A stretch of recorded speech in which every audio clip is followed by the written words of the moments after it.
तो आप सभी का स्वागत है हमारे चैनल बान एजुकेशन में। तो आज हम पढ़ने जा रहे हैं सैनिक स्कूल एंट्रेंस एग्जाम के क्लास 9 के साइंस के एक बहुत ही ज़्यादा इंपॉर्टेंट चैप्टर जिसका नाम है फोर्स एंड प्रेशर। और मैं आपको बता दूं कि ये जो हमारा चैप्टर फोर्स एंड प्रेशर है ये हमारे सैनिक स्कूल एंट्रेंस एग्जाम के लिए बहुत ही ज़्यादा इंपॉर्टेंट है, क्योंकि इस चैप्टर से रिलेटेड क्वेश्चन जो है वो हमारे एंट्रेंस एग्जाम में आते हैं। और साथ ही साथ मैं आपको बता दूं ये जो चैप्टर है हमारा वो बहुत ही ज़्यादा आसान है और साथ ही साथ बहुत ही ज़्यादा इंटरेस्टिंग है। आपको इस चैप्टर को पढ़ने में बहुत ही ज़्यादा इंटरेस्ट आने वाला है। तो चलिए हमारा जो चैप्टर है फोर्स एंड प्रेशर उसको स्टार्ट करते हैं। तो स्टार्ट करने से पहले मैं आपसे एक रिक्वेस्ट करूंगा कि अभी तक अगर आपने हमारे चैनल बान एजुकेशन को सब्सक्राइब नहीं किया तो प्लीज़ सब्सक्राइब कर लीजिए, क्योंकि आपको हमारे चैनल पे सैनिक स्कूल से रिलेटेड सारे सब्जेक्ट के वीडियो मिल जाएंगे और सारे सब्जेक्ट के स्टडी मटेरियल भी मिल जाएंगे। तो हमारा चैप्टर का ही नाम है फोर्स एंड प्रेशर। तो सबसे पहले हम जान लेते हैं कि फोर्स क्या होता है। और मैं आपको बता दूं कि आप इस चैप्टर का जो पीडीएफ नोट्स है वो आपको फ्री में मिल जाएगा। इसका लिंक जो है वो मैं डिस्क्रिप्शन बॉक्स में दे दूंगा। और ये पीडीएफ नोट्स जो है वो आप डाउनलोड करके खुद से भी नोट्स बना सकते हैं घर पे बैठे। तो हम क्या करते हैं, हम देख लेते हैं कि ये जो सबसे पहले हमारा फोर्स क्या होता है। तो यहाँ पे है हमारा अ पुश और pull on an object is called force. मतलब कि किसी भी ऑब्जेक्ट पे अगर हम पुश करते हैं या हम उसको पुल करते हैं उसी को हम क्या बोलते हैं, उसको हम फोर्स बोलते हैं। और पुश और पुल को हम हिंदी में क्या बोलते हैं वो मैं बता देता हूँ। तो पुश मतलब होता है धक्का देना और पुल मतलब होता है खींचना। किसी भी चीज को हम खींचते हैं तो वो हमारा पुल कहलाता है। तो यहाँ पे फोर्स क्या हुआ, अगर किसी चीज को हम धक्का दे रहे हैं, किसी चीज को हम खींचने का कोशिश कर रहे हैं तो वो हमारा क्या हुआ, वो हमारा फोर्स हुआ। अब हम अगला पॉइंट देख लेते हैं। तो अगला पॉइंट है हमारा the direction in which object is pushed और pulled is called direction of force. तो डायरेक्शन ऑफ फोर्स हमारा क्या हुआ, तो जिस जिस डायरेक्शन में हम किसी चीज को पुश कर रहे हैं या पुल कर रहे हैं वो हमारा फोर्स का डायरेक्शन हुआ। अब ये जो सारा चीज है वो आपको यहाँ पे समझ में आ जाएगा। तो यहाँ पे आप देख सकते हैं कि एक लड़का जो है वो क्या कर रहा है, वो जो है वो कार को धक्का लगा रहा है, क्या कर रहा है, पुश कर रहा है। तो ये जो पुश है वो हमारा क्या हुआ, ये जो पुश आप देख रहे हैं ये हमारा फोर्स हुआ। और यहाँ पे आपको दिख रहा होगा कि फोर्स का डायरेक्शन किस तरफ जा रहा है। तो फोर्स जो है हमारा वो इस डायरेक्शन में लग रहा है, मतलब कि ये जो लड़का है वो इस डायरेक्शन में इस चीज को पुश कर रहा है। तो डायरेक्शन ऑफ फोर्स जो होगा वो हमारा इस डायरेक्शन में होगा। अब यहाँ पे देखिए एक आदमी जो है वो एक बैल को खींचने का कोशिश कर रहा है, मतलब कि पुल करने का कोशिश कर रहा है। तो ये जो पुश या पुल जो है वो हमारा क्या हुआ, ये हमारा फोर्स कहलाता है। तो यहाँ पे डायरेक्शन ऑफ फोर्स हमारा क्या हो जाएगा, तो ये इस तरफ खींचने का कोशिश कर रहा है तो ये हमारा डायरेक्शन ऑफ फोर्स हो गया। तो यहाँ पे आप सिंपल भाषा में समझ सकते हैं कि ये जो लड़का है वो क्या कर रहा है, फोर्स अप्लाई कर रहा है कार पे, पुश कर रहा है, मतलब कि पुश या पुल को हम क्या कहते हैं, फोर्स बोलते हैं। अब ये जो है वो पुल कर रहा है, मतलब कि ये जो है वो क्या कर रहा है, ये जो बैल है उसको खींचने का कोशिश कर रहा है, मतलब कि फोर्स अप्लाइड कर रहा है। तो यहाँ पे आपको समझ में आ गया कि ये जो हमारा फोर्स होता है वो पुश और पुल को हम क्या बोलते हैं, इसी को हम फोर्स बोलते हैं। चलिए अब हम आगे देख लेते हैं। तो अब आगे हम देख लेते हैं कि एग्जाम्पल ऑफ फोर्स। तो फोर्स का एग्जाम्पल क्या क्या है। तो यहाँ पे देखिए प्लेइंग फुटबॉल। तो हम जो फुटबॉल खेलते हैं वो हमारा क्या हुआ, वो भी हमारा एक प्रकार का फोर्स का एग्जाम्पल हुआ। क्योंकि जब भी हम फुटबॉल खेलते हैं तो फुटबॉल को हम क्या करते हैं, फुटबॉल को हम अपने पैर से पुश करते हैं या पुल करते हैं। तो ये जो पुश या पुल जो हुआ वो हमारा फुटबॉल में फोर्स का एग्जाम्पल हुआ। लिफ्टिंग अ बॉक्स, तो किस लिफ्टिंग बुक, तो अगर बुक को हम उठाने का कोशिश करते हैं तो हम क्या कर रहे हैं, उठाने का कोशिश कर रहे हैं, मतलब कि हम पुल करने का कोशिश कर रहे हैं। तो ये जो बुक को उठाना जो हुआ वो हमारा एक प्रकार का फोर्स हुआ। स्ट्रेचिंग रबर बैंड, तो रबर बैंड को हम स्ट्रेच करते हैं, मतलब कि खींचते हैं, तो ये भी क्या हुआ, ये भी जो है हमारा वो फोर्स का एग्जाम्पल हुआ। किसी कार को अगर हम पुश कर रहे हैं तो वो भी हमारा क्या हुआ, वो भी हमारा जो फोर्स हुआ। हीटिंग अ क्रिकेट बॉल, तो किसी क्रिकेट बॉल को अगर हम हीट कर रहे हैं तो वो हमारा क्या हुआ, वो हमारा फोर्स का एग्जाम्पल हो चुका है। जैसे में देखिए यहाँ पे एक इमेज दिख रहा होगा, तो यहाँ पे क्रिकेट में क्या होता है, हम जो बॉल को क्या करते हैं, बॉल को जो है वो हम पुल करते हैं, और पुल जो है वो हमारा क्या हुआ, पुल जो है हमारा फोर्स कहलाता है। तो ये जो है हमारा वो क्या हुआ, ये जो आप देख रहे हैं क्रिकेट प्लेइंग, ये हमारा फोर्स का एग्जांपल हुआ। आप देखिए स्ट्रेच स्ट्रेच बैंड, मतलब कि रबर बैंड को हम खींचते हैं, तो ये हमारा क्या हुआ, ये जो है हमारा वो एग्जाम्पल हुआ किस चीज का, फोर्स का। अब यहाँ पे हम धक्का लगा रहे हैं तो ये भी हमारा फोर्स का एग्जाम्पल हुआ। अब हम क्या करें, हम अपने पैर से फोर्स लगाते हैं जिसके कारण ये जो हमारा साइकिल है वो चल पाता है। तो फोर्स जो है वो आपको बहुत ही अच्छा तरीका से समझ में आ गया होगा कि फोर्स हमारा क्या होता है। चलिए अब हम आगे बढ़ते हैं। तो आगे है हमारा यूनिट ऑफ फोर्स। तो देखिए फोर्स को हम किस तरह से नापते हैं वो हम देख लेते हैं। तो यहाँ पे एक हमारा पहला पॉइंट है force has both magnitude as well as direction. तो मैं आपको बता दूं कि फोर्स के पास मैग्नीट्यूड भी रहता है और डायरेक्शन भी रहता है। तो मैं आपको बता दें कि फोर्स किस डायरेक्शन में लगता है, मतलब कि जिस डायरेक्शन में हम किसी चीज को पुल कर रहे हैं, पुश कर रहे हैं, वो हमारा फोर्स का डायरेक्शन हुआ। अब ये मैग्नीट्यूड क्या हुआ, तो मैं आपको मैग्नीट्यूड भी बता देता हूँ कि ये मैग्नीट्यूड क्या होता है। तो देखिए, जब भी आप एक सब्जी खरीदने जाते होंगे तो आप क्या करते हैं, 5 kg वेजिटेबल खरीदते हैं। तो यहाँ पे आप ये जो 5 kg है ना, ये जो 5 kg है, ये हमारा क्या हुआ, मैग्नीट्यूड हुआ। क्या हुआ, मैग्नीट्यूड। अब 5 kg नॉर्थ ईस्ट डायरेक्शन तो है नहीं, मतलब कि वेट में हमारा डायरेक्शन नहीं रहता है। तो ये जो आप 5 kg देख रहे हैं, ये जो 5 जो नंबर वाला पार्ट है ना, ये हमारा मैग्नीट्यूड कहलाता है। तो फोर्स के पास क्या रहता है, फोर्स के पास हमारा मैग्नीट्यूड भी रहता है और एज वेल एज डायरेक्शन रहता है। और ये दोनों होने के कारण ये जो फोर्स है वो हमारा वेक्टर क्वांटिटी भी कहलाता है, वेक्टर क्वांटिटी। तो ये वेक्टर क्वांटिटी आप पूछेगा क्या होता है, तो मैं आपको बता दूं कि कोई भी हमारा क्वांटिटी जिसके पास मैग्नीट्यूड हो और हमारा डायरेक्शन है, वो हमारा वेक्टर क्वांटिटी कहलाता है। चलिए अब हम आगे बढ़ते हैं। तो यहाँ पे ये जो फोर्स का एसआई यूनिट क्या है, तो फोर्स का एसआई यूनिट हमारा न्यूटन है और सीजीएस यूनिट में फोर्स का जो हमारा यूनिट है वो डैन है। और ये जो पॉइंट है, ये बहुत ही ज्यादा इंपॉर्टेंट है, बहुत ही ज्यादा। आपको क्या करना है, ये पॉइंट को याद रखना है कि फोर्स का एसआई यूनिट क्या है, न्यूटन है। न्यूटन एक साइंटिस्ट का नाम था। और सीजीएस यूनिट है, उसमें फोर्स का जो यूनिट है वो हमारा डैन है। अब यहाँ पे देखिए, अब हम जान लेते हैं कि एक न्यूटन फोर्स क्या होता है, एक न्यूटन फोर्स क्या होता है हमारा। तो यहाँ पे देखिए, 1 newton is that force which make an object of 1 kilogram to move at the speed of 1 meter per second. तो ये 1 न्यूटन मैं आपको समझा देता हूँ। तो मान लीजिए अगर हमारे पास एक कोई ऑब्जेक्ट है, इस ऑब्जेक्ट का जो वेट है वो हमारा 1 kg है। अब हम क्या किए, इसको फोर्स दिए, क्या किए, हम इसको फोर्स अप्लाइड किए। और जैसे ही हम फोर्स अप्लाइड किए तो इसका जो स्पीड है वो हमारा क्या हुआ, 1 मीटर पर सेकेंड अगर हो गया तो इसी को हम क्या बोलते हैं, इसी को हम बोलते हैं 1 न्यूटन फोर्स। क्या होगा, 1 न्यूटन, 1 n भी हम लिखते हैं। 1 न्यूटन फोर्स जो है ये हमारा हो गया। तो ये जो पॉइंट है, ये सारे चीज आपको ध्यान में रखने हैं, क्योंकि ये जो सारे चीज है वो आपको याद करने वाले ही चीज है। चलिए अब हम आगे देखते हैं। आगे जो है वो बहुत ही ज्यादा इंपॉर्टेंट पॉइंट है हमारा, कंडीशन ऑफ फोर्स अप्लाइड। मतलब कि किसी ऑब्जेक्ट पे हम फोर्स अप्लाइड करते हैं तो कौन कौन सा कंडीशन होता है। मतलब कि कोई भी हमारे पास ऑब्जेक्ट है, ये सारा चीज जो है वो मैं आपको समझा देता हूँ। तो यहाँ पे पहला कंडीशन क्या बोल रहा है फोर्स अप्लाइड होने का। तो पहला कंडीशन हमारा बोला है, if two force applied to an object in the same direction, then the resultant force acting on the object is equal to the sum of the two। अब ये हमारा पॉइंट बोल क्या रहा है, ये मैं आपको समझा देता हूँ। बहुत ही ज्यादा अच्छा पॉइंट है। अब मान लीजिए एक हमारे पास ऑब्जेक्ट है, ये मान लीजिए एक हमारे पास ऑब्जेक्ट है। अब हम क्या करें, इस पे 2 फोर्स अप्लाइड करें। एक ये फोर्स हो गया और एक जो है हमारा, मान लीजिए एक ये फोर्स हम अप्लाइड करें। 2 फोर्स हम इस पे अप्लाइड करें। और पहला फोर्स जो है वो हमारा 5 न्यूटन है, 5 न्यूटन है। और दूसरा फोर्स जो है हमारा वो 10 न्यूटन है। मतलब कि 2 फोर्स अप्लाइड करें। तो अब इसका जो रिजल्टेंट फोर्स है, मतलब कि इस ऑब्जेक्ट पे टोटल फोर्स कितना लग रहा हुआ, तो यहाँ पे देखिए इस ऑब्जेक्ट पे जो टोटल फोर्स है वो हमारा 5 न्यूटन प्लस 10 न्यूटन, यानी कि 15 न्यूटन जो है वो हमारा फोर्स लगेगा। क्या लगेगा, यहाँ पे 15 न्यूटन। क्योंकि फोर्स जो है वो हमारा वन डायरेक्शन में ही लग रहा है, मतलब कि एक ही डायरेक्शन में लग रहा है। तो यहाँ पे क्या होगा, फोर्स जो है वो दोनों हमारा ऐड हो जाएगा। तो ये जो है हमारा वो 15 न्यूटन इस ऑब्जेक्ट पे फोर्स लग रहा है। अब मैं आपसे पूछ दूं कि ये जो ऑब्जेक्ट है वो किस डायरेक्शन में जाएगा, तो ये जो ऑब्जेक्ट है वो हमारा इसी डायरेक्शन में जाएगा, इस डायरेक्शन में हमारा जाएगा। तो ये जो था वो हमारा पहला पॉइंट बोल रहा था कि अगर 2 फोर्स लग रहे हैं सेम डायरेक्शन में, तो उस ऑब्जेक्ट पे जो टोटल रिजल्टेंट फोर्स होगा वो हमारे दोनों फोर्स के बराबर होगा। जैसे मैं यहाँ पे 2 फोर्स लगा था, 5 न्यूटन और 10 न्यूटन। तो यहाँ पे जो टोटल फोर्स कितना होगा, 5 प्लस 10 यानी कि 15 न्यूटन लग रहा था। चलिए अब हम अगला पॉइंट देख रहे हैं। अगला पॉइंट भी बहुत ही ज्यादा इंपॉर्टेंट है। अब यहाँ पे देखिए, यहाँ पे आपको एक और समझने वाला चीज है। If 2 force applied to an object in opposite direction, then the net force acting on the object is equal to the difference between the 2 force.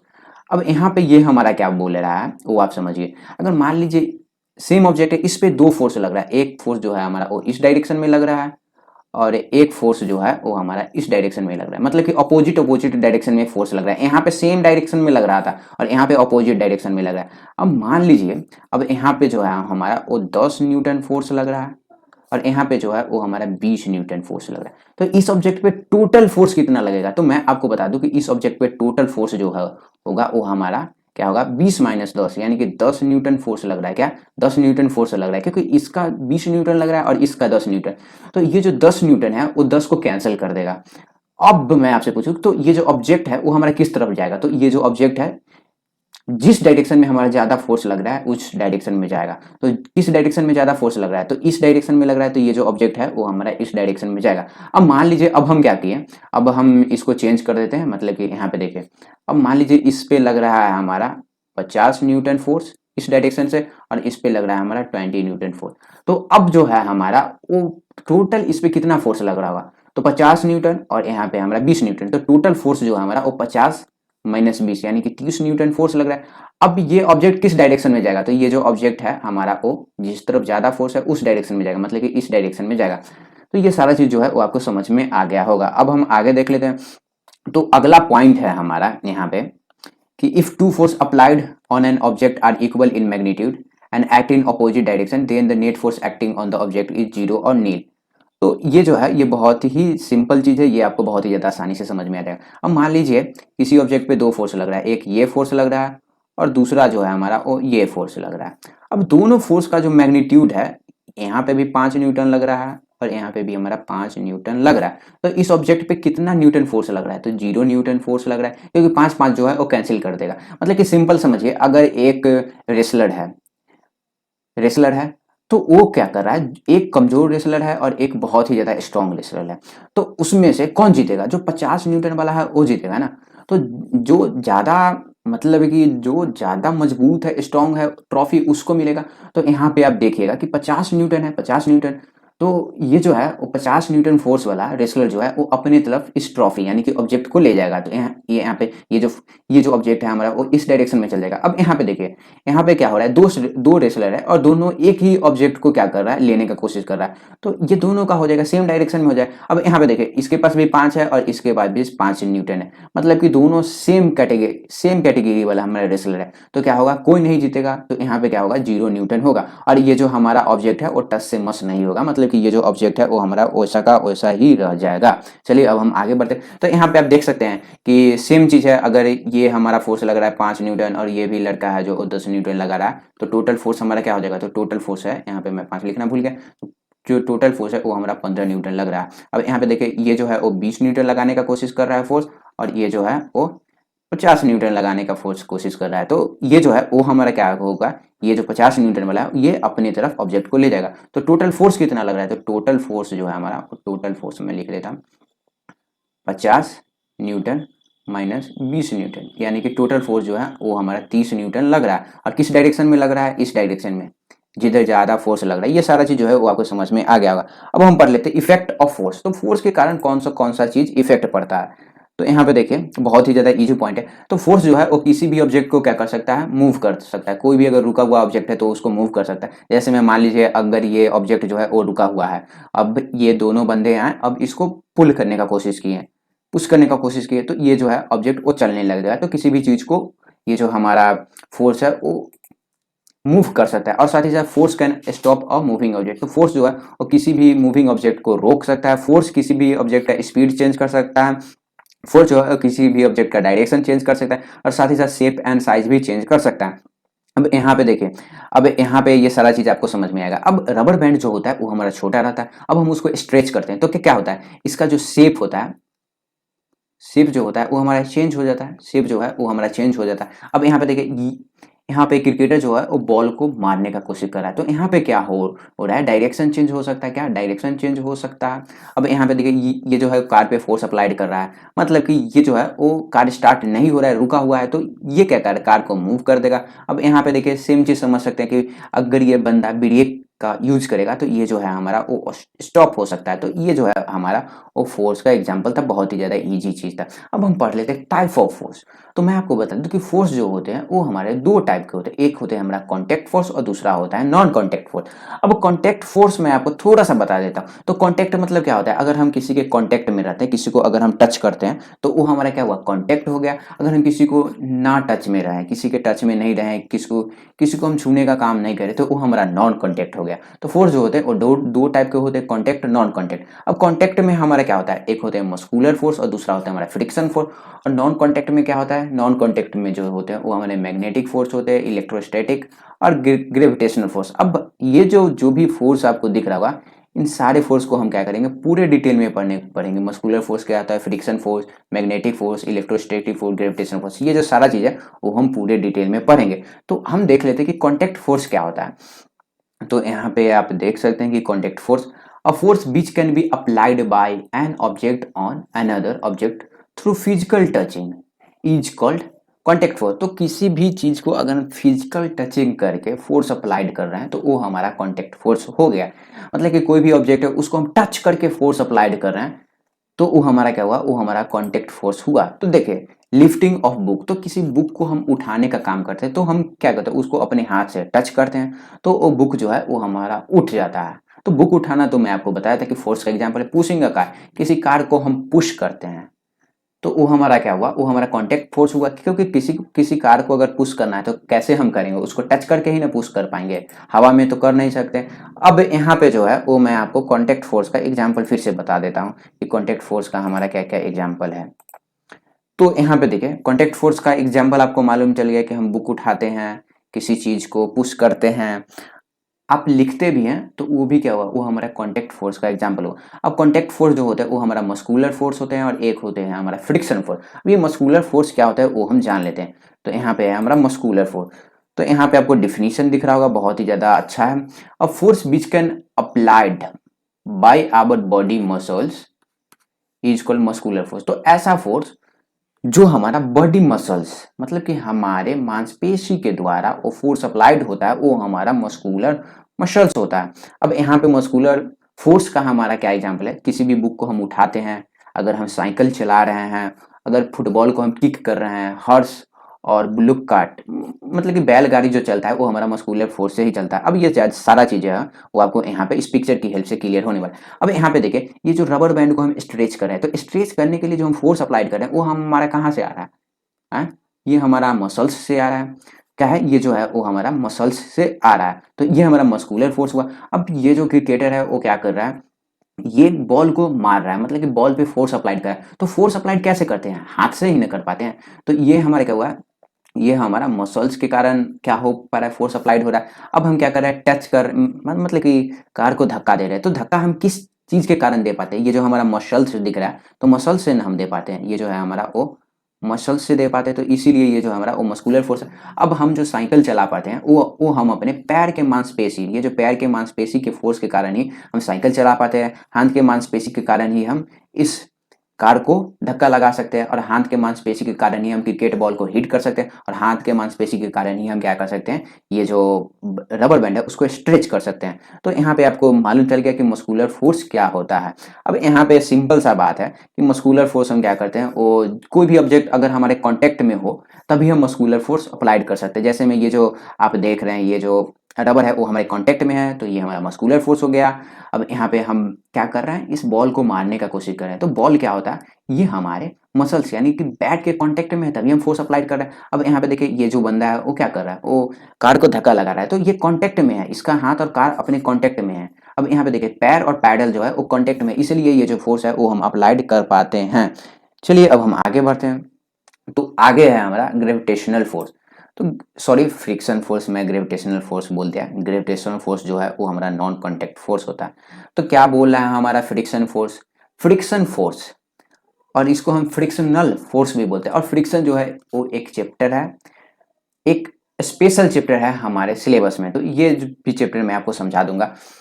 तो यहाँ पे हमारा बोल रहा है the force which always oppose the motion of one body over another body is called friction force. तो ये एक ऐसा फोर्स है जो कोई भी ऑब्जेक्ट की मोशन को रोकने का काम करता है। कोई भी ऑब्जेक्ट हमारा जा रहा है तो उसको रोकने का काम करता है। जैसे में मान लीजिए एक हमारे पास ये बॉल है, तो आप फुटबॉल को क्या कीजिएगा, आप ग्राउंड में फेंकिएगा तो आप देखिएगा कि ये जो फुटबॉल है वो कुछ दूर जाने के बाद क्या हो रहा है, ये जो फुटबॉल है वो हमारा कुछ दूर जाने के बाद स्टॉप हो रहा है। मतलब कि कुछ दिन जाने के बाद ये हमारा स्टॉप होता है। तो मैं आपको बताया था कि फोर्स जो है वो हमारा किसी भी चीज को रोकने का काम करा। तो कोई कोई तो फोर्स है जो इसको रोकने का काम कर रहा है, तो इसी फोर्स को हम क्या बोलते हैं, इसी फोर्स को हम बोलते हैं फ्रिक्शन फोर्स। फ्रिक्शन फोर्स क्या करता है, किसी भी ऑब्जेक्ट को रोकने का काम करता है। जैसे में ये जो फुटबॉल आप नीचे करके फेंक दीजिएगा तो कुछ देर बाद जाके ये रुक जाएगा, तो ये जो है फ्रिक्शन फोर्स जो है वो इसके मोशन के अपोजिट लगता है। अब ये जो फ्रिक्शन फोर्स है वो मैं आपको पूरे डिटेल में, चैप्टर है एक उसमें आपको पढ़ा दूंगा। तो यहाँ पे है हमारा उसका एग्जाम्पल है फ्रिक्शन फोर्स का, the slow down of moving ball on the ground. तो जो हमारा बॉल जो होते हैं वो ग्राउंड पे क्या होते हैं, स्लो डाउन होते हैं, वो हमारा क्या हुआ, फ्रिक्शन फोर्स के कारण। अब देखिए हम जो हैं, हम अगर साइकिल चला रहे हैं तो साइकिल को अगर हम पैडल मारना छोड़ दिए, पैडलिंग करना छोड़ दिए, तो क्या हमारा साइकिल जो है चलते रहेगा, नहीं चलते रहेगा। ये जो है कुछ दूर जाने के बाद रुक जाएगा। तो कोई ऐसा फोर्स है जो उसको रोकने का काम कर रहा है, तो इसी फोर्स को हम क्या बोलते हैं, इसी फोर्स को हम फ्रिक्शन फोर्स बोलते हैं। ये सारा चीज जो है वो आपको क्लियर आ गया होगा समझ में। अब हम पढ़ लेते हैं नॉन कॉन्टेक्ट फोर्स। तो नॉन कॉन्टेक्ट फोर्स क्या होता है, a force which can be exerted by an object on another even from a distance without touching each other is called non contact force. तो ये एक ऐसा फोर्स है जो दूसरे ऑब्जेक्ट पे अप्लाइड कर दिया जाता है विदाउट टचिंग, मतलब कि बिना टच किए हुए भी ये जो फोर्स है वो हमला अप्लाइड हो जाता है दूसरे ऑब्जेक्ट पे। अब ये जो इसका एग्जांपल मैं आपको बताऊंगा तो सारा चीज जो है, ये सारा खेल जो है वो आपको समझ में आ जाएगा। अब देखिए इलेक्ट्रोस्टैटिक फोर्स है जो हमारा नॉन कॉन्टेक्ट फोर्स का एग्जांपल है, मैग्नेटिक फोर्स और ग्रेविटेशनल फोर्स, ये सारा चीज मैं आपको पढ़ाऊंगा। तो ये जो नॉन कॉन्टेक्ट फोर्स है वो हमारा समझ में आ जाएगा। तो नॉन कॉन्टेक्ट में क्या होता है, नॉन कॉन्टेक्ट में जो होता है वो हमारा टच, किसी भी ऑब्जेक्ट को हम टच नहीं कर पाते, विदाउट टच हम क्या करते हैं उसको कर लेते हैं। मैग्नेटिक फोर्स देखे, तो मैग्नेटिक फोर्स जो है वो यहाँ पे आपको दिख रहा होगा। तो मैग्नेटिक फोर्स क्या होता है, the force exerted bye magnet is called magnetic force. तो ये एक ऐसा फोर्स है जो हमारा मैग्नेट के द्वारा एग्जर्ट होता है, मतलब कि मैग्नेट अगर कोई फोर्स लगा रहा है तो वो हमारा मैग्नेटिक फोर्स हो गया। अब यहाँ पे आपको एग्जाम्पल की हेल्प से सारा चीज समझ में आ जाएगा। अब यहाँ पे आप देखिएगा कि अगर हम एक मैग्नेट ले, ये जो है हमारा वो मैग्नेट हो गया। यहाँ पे मैं पेन का कलर चेंज कर लेता हूँ। मान लीजिए ये जो है हमारा वो मैग्नेट है। अब ये जो है हमारा वो आयरन नेल है, आयरन नेल। अब यहाँ पे देखिएगा कि जब भी आप मैग्नेट के सामने आयरन नेल को रखिएगा तो ये जो है हमारा आयरन नेल वो खुद ब खुद क्या होगा, वो खुद ब खुद हमारा मैग्नेट की तरफ चला आ रहा है। तो मैग्नेट क्या करता है, इस आयरन नेल पे फोर्स अप्लाई करता है, और ये जो फोर्स होता है वो बिना टच किए हुए अप्लाई करता है। क्या होता है, यहाँ पे टच का यूज नहीं होता है, मतलब कि बिना टच किए हुए ये फोर्स अप्लाई करता है, जिसके कारण जो मैग्नेट जो है वो आयरन नेल को क्या कर रहा है, खींच ले रहा है। तो यहाँ पे आप देखिएगा कि यहाँ पे कोई भी टच करने वाला काम नहीं हो रहा है, मतलब कि आयरन नेल जो है वो टच होने के बाद नहीं होता है। मतलब कि हम क्या करते हैं, सिर्फ मैग्नेट को सामने रख देंगे, कुछ डिस्टेंस पे अपने आप फोर्स लगेगा और ये जो है वो खींचा चला आता है। तो ये जो हो गया, ये हमारा क्या हुआ, मैग्नेटिक फोर्स जो है हमारा वो नॉन कॉन्टेक्ट फोर्स हो गया। तो यहाँ पे आपको एग्जांपल दिख रहा होगा, the attraction of iron nail bye magnet. तो मैग्नेट के द्वारा जो हमारा आयरन नेल खींचा आता है, ये जो है इसकी तरफ चला जाता है। तो ये हमारा क्या हुआ, ये जो है हमारा वो नॉन कॉन्टेक्ट फोर्स का एग्जाम्पल है। क्योंकि यहाँ पे क्या हो रहा है, विदाउट टचिंग जो है वो हमारा फोर्स लग रहा है, मतलब कि बिना टच किए हुए। दोनों के बीच में आपको डिस्टेंस दिख रहा होगा ना, देखिए इन दोनों के बीच में डिस्टेंस है हमारा, और इन दोनों के बीच में हमारा डिस्टेंस है। फिर भी ये जो हमारा आयरन नेल है वो क्या करेगा, ये हमारा चला जाएगा मैग्नेट की तरफ। तो ये जो है हमारा वो क्या हुआ, नॉन कॉन्टेक्ट फोर्स हो चुका है। चलिए अब हम पढ़ लेते हैं इलेक्ट्रोस्टैटिक फोर्स। तो इलेक्ट्रोस्टैटिक फोर्स जो है तो भी बहुत ही ज्यादा अच्छा फोर्स है। आपको थोड़ा सा दिक्कत लगेगा लेकिन आपको समझ में आ जाएगा। तो देखिए, force exerted by electric charge object is called electrostatic force. अब मैं आपको बता दूं कि ये जो इलेक्ट्रोस्टैटिक फोर्स है इसका भी एक स्पेशल चैप्टर है जिसको हम बोलते हैं नेचुरल फेनोमेना। और इस चैप्टर में चार्ज के बारे में हम पढ़ेंगे। अभी आपको अगर चार्ज समझ में नहीं आए तो घबराने की कोई बात नहीं है। जैसे जैसे हम आप वो नेचुरल फेनोमेना चैप्टर पढ़िएगा तो ये जो सारा चीज है वो आपको समझ में आ जाएगा। तो ये जो फोर्स है वो हमारा इलेक्ट्रिक चार्ज के द्वारा लगता है। अब यहाँ पे देखिए, the movement of tiny piece of paper due to the electrostatic force exerted by. अब कुछ नहीं, मैं यहाँ पे सिंपल सा बात बताता हूँ।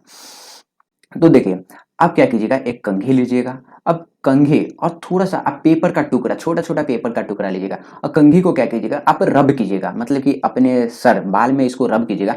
और अब आप इस कंघी को जो है इस पेपर के टुकड़े के सामने ले जाइएगा। ये क्या हो गया, ये हमारा कॉम्ब हो गया, और ये जो है हमारा पेपर का टुकड़ा हो गया। तो आप इस कंघी को पेपर के टुकड़े के सटाने का काम नहीं कीजिएगा, थोड़ा दूर ही रखिएगा। तो दिखेगा कि ये जो पेपर का टुकड़ा है वो कंघी में सट जाने का काम कर रहा है, मतलब कि ये जो है तो ये जो है हमारा फोर्स क्या क्या कर रहा है, कंघी जो है वो इस पे फोर्स अप्लाइड कर रहा है। तो ये जो फोर्स है वो कौन सा किस चीज के कारण होता है, ये जो फोर्स है वो हमारे चार्ज पार्टिकल के कारण होता है। चार्ज पार्टिकल क्या होता है, अभी आप अगर मैं समझाने लगूँ तो बहुत ही ज़्यादा टाइम लग जाएगा। सिंपल समझिए, चार्ज पार्टिकल के कारण जो फोर्स हमारा लगता है वो हमारा क्या होता है, वो हमारा नॉन कॉन्टैक्ट फोर्स होता है और इसको हम इलेक्ट्रोस्टैटिक फोर्स बोलते हैं। और ये जो है हमारा वो नॉन कॉन्टैक्ट फोर्स है, मतलब कि आप दोनों देखिएगा कि विदाउट टचिंग जो है वो फोर्स अप्लाइड होता है। तो ये हमारा हो गया इलेक्ट्रोस्टैटिक फोर्स।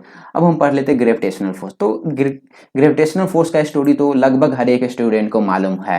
तो ग्रेविटेशनल फोर्स क्या होता है, the pull exerted by object possessing mass is called gravitational force. तो देखिए, कोई भी ऑब्जेक्ट जो है आप उसको ऊपर फेंकेगा तो क्या होगा, ये जो है हमारा वो नीचे गिर के चले आएगा। आपने न्यूटन का स्टोरी पढ़ा होगा कि न्यूटन जो रहता है वो पेड़ के नीचे बैठा हुआ रहता है और तभी उसके सर के ऊपर जो है वो सेब गिरता है। तो सेब गिर रहा है तो इसी को हम बोलते हैं ग्रेविटेशनल फोर्स। तो अर्थ जो है क्या करता है, किसी भी ऑब्जेक्ट को नीचे खींचने का काम कर रहा है। जैसे में ये जो एप्पल जो आप देख रहे हैं, तो अर्थ जो है वो क्या कर रहा है, इस एप्पल को नीचे खींचने का काम कर रहा है। क्या कर रहा है, नीचे खींचने का काम कर रहा है। यहाँ पे मैं क्या बताया, यहाँ पे आप देख सकते हैं कि पुल अप्लाइड करता है। अर्थ जो है वो पुल अप्लाइड कर रहा है इस ऑब्जेक्ट पे, मतलब कि ये जो सेब है इसी पे। तो ये जो सेब गिर रहा है ये हमारा क्या हुआ, ये जो सेब गिर रहा है ये हमारा ग्रेविटेशनल फोर्स क्या हो गया, ये हमारा ग्रेविटेशनल फोर्स हो गया। अब यहाँ पे देखिए, देखिए यहाँ पे हमारा it is the gravitational force between sun and earth which hold the earth in its orbit around the sun.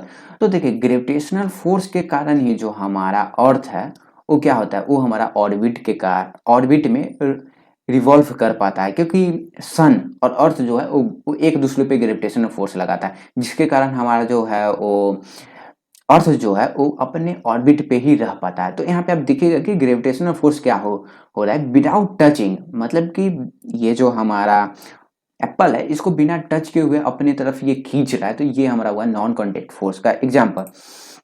तो अब जो है हमारा चैप्टर वो है हमारा प्रेशर। तो मैं आपको बता दूं कि यहाँ पे अगर मैं प्रेशर समझाने लगूँ तो वीडियो लंबा हो जाएगा, इसलिए ये जो हमारा फोर्स एंड प्रेशर जो चैप्टर है उसका पार्ट 2 में मैं आपको प्रेशर को एक्सप्लेन किया हूँ, क्योंकि प्रेशर भी जो है वो एक बहुत ही बड़ा टॉपिक है। और साथ ही साथ इस चैप्टर का जो भी क्वेश्चन होते हैं वो मैं आपको प्रेशर मतलब कि पार्ट सेकंड में ही बताने वाला हूँ। अब प्रेशर भी मैं आपको बहुत ही अच्छी तरह से समझाऊंगा, बहुत ही अच्छी तरह से डायग्राम का यूज करके बताऊंगा, ताकि आपको ये सारा चीज जो समझ में आ सके। तो यहाँ पे हमारा चैप्टर फोर्स एंड प्रेशर जो है उसका पार्ट 1 कंप्लीट हो चुका है। मैं आपको बता दूं कि पूरा चैप्टर हमारा कंप्लीट नहीं हुआ है, पार्ट 1 सिर्फ कंप्लीट हुआ है और फोर्स एंड प्रेशर का पार्ट 2 भी आपको मिल जाएगा। तो पार्ट 1 में मैं आपको फोर्स क्या होता है, टाइप ऑफ फोर्स, ये सारे बता दिया। और अगले पार्ट में मैं आपको बताऊंगा कि प्रेशर क्या होता है, प्रेशर से रिलेटेड जो भी टॉपिक है वो आपको अगले पार्ट में कंप्लीट होने वाला। तो अभी तक अगर आपने हमारे चैनल को सब्सक्राइब नहीं किया तो प्लीज़ सब्सक्राइब कर लीजिए, क्योंकि आपको हमारे चैनल पे सैनिक स्कूल से रिलेटेड सारे सब्जेक्ट के वीडियो मिल जाएंगे और सारे सब्जेक्ट के स्टडी मटेरियल भी मिल जाएंगे। जय हिंद, जय भारत।